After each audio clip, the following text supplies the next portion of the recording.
In this lesson, we're going to cover Bluetooth vulnerabilities and attacks. Now, Bluetooth is a wireless technology standard used for exchanging data between fixed and mobile devices over short distances without the need for an internet connection. We often use Bluetooth to connect external hardware to our smartphones, tablets, and automobiles, as well as other devices. Now, Bluetooth is one of the main types of wireless connectivity that we use on a daily basis, so it's pretty important that we understand the variety of security challenges that need to be addressed and mitigated to ensure our devices remain secure when we're using Bluetooth for connectivity. So let's take a look at the vulnerabilities associated with Bluetooth, some common types of Bluetooth attacks, and some best practices that you should follow to securely use Bluetooth with your devices. First, let's talk about the vulnerabilities associated with Bluetooth. Bluetooth allows for the wireless transmission of data between two devices over short distances. This technology allows us to seamlessly exchange data, but it also comes with its share of vulnerabilities, including insecure pairing, device spoofing, and on-path attacks. Insecure device pairing occurs when Bluetooth devices establish a connection without proper authentication, or they employ weak authentication methods, which can leave them vulnerable to unauthorized access or interference. This usually occurs because some Bluetooth devices do not require any authentication at all, and others still will employ weaker authentication methods during the pairing process that would make them susceptible to unauthorized access or attacks. Device spoofing is another issue that must be considered because an attacker can impersonate a legitimate Bluetooth device by mimicking its address and device name to deceive a user into connecting to a malicious device. An on-path attack is another issue that can occur with Bluetooth connections, and this exploits a vulnerability in the Bluetooth communications protocol so that the attacker can intercept and alter the communication between two Bluetooth devices without either party being aware that their communications were being eavesdropped on or modified. Second, let's explore a few of the specific Bluetooth attacks that you may come across in the real world. Now, a Bluetooth attack tends to be pretty easy to recognize based on its name because most of them are going to be called blue something, such as the Bluejacking, Bluesnarfing, Bluebugging, Bluesmack, and BlueBorne attacks. Now, with a Bluejacking attack, an attacker is going to send unsolicited messages to a Bluetooth-enabled device, often as a prank or to test the vulnerability of the device without causing any kind of serious harm.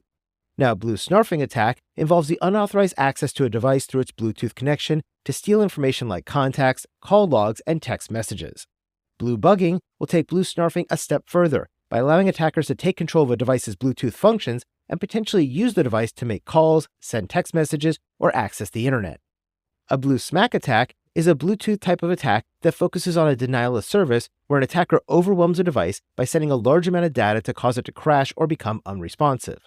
And a BlueBorne attack is going to target devices via Bluetooth, and it can spread through the air to potentially infect numerous devices within seconds without requiring any intervention from the user. Now, third, we need to discuss the best practices that you should follow to securely use Bluetooth with your devices. These best practices include turning off Bluetooth when not in use, ensuring that your devices are set to non-discoverable mode by default, regularly updating your devices to the latest firmware to address any known vulnerabilities, only pairing with known and trusted devices, always being cautious of unsolicited connection requests, and using encryption for your sensitive data transfers. Now, your device's Bluetooth connection should be disabled or turned off when it's not actively being used.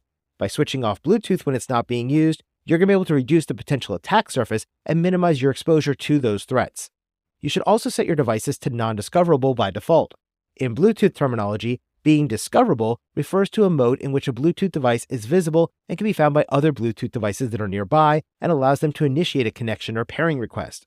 By setting your device to non-discoverable, you can prevent your device from being visible to other unknown devices and reduce the risk of any unsolicited connection attempts being made. Another best practice is to regularly update your devices to the latest version of its firmware.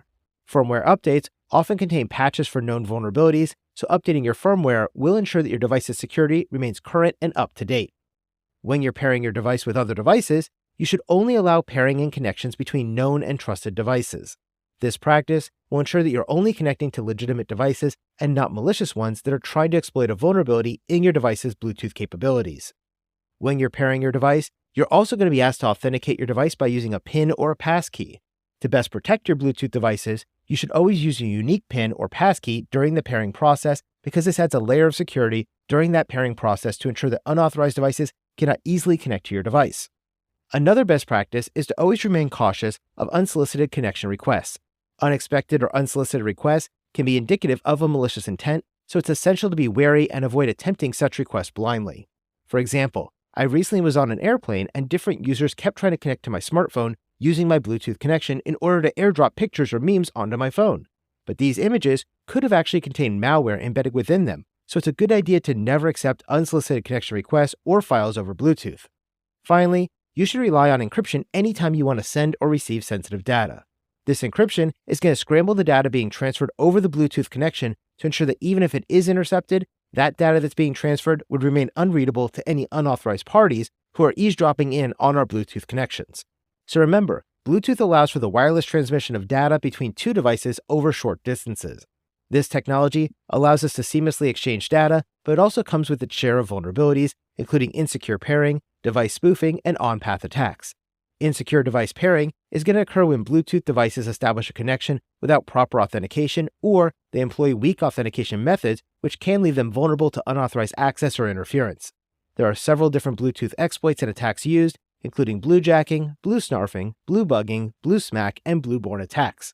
To prevent these attacks from being successful, you should always implement some good Bluetooth security best practices, including turning off Bluetooth when not in use, ensuring that your devices are set to non-discoverable mode by default, regularly updating your devices to the latest firmware to address any known vulnerabilities, only pairing with known and trusted devices, always using unique pins or passkeys during the pairing process, always being cautious of unsolicited connection requests, and using encryption for sensitive data transfers.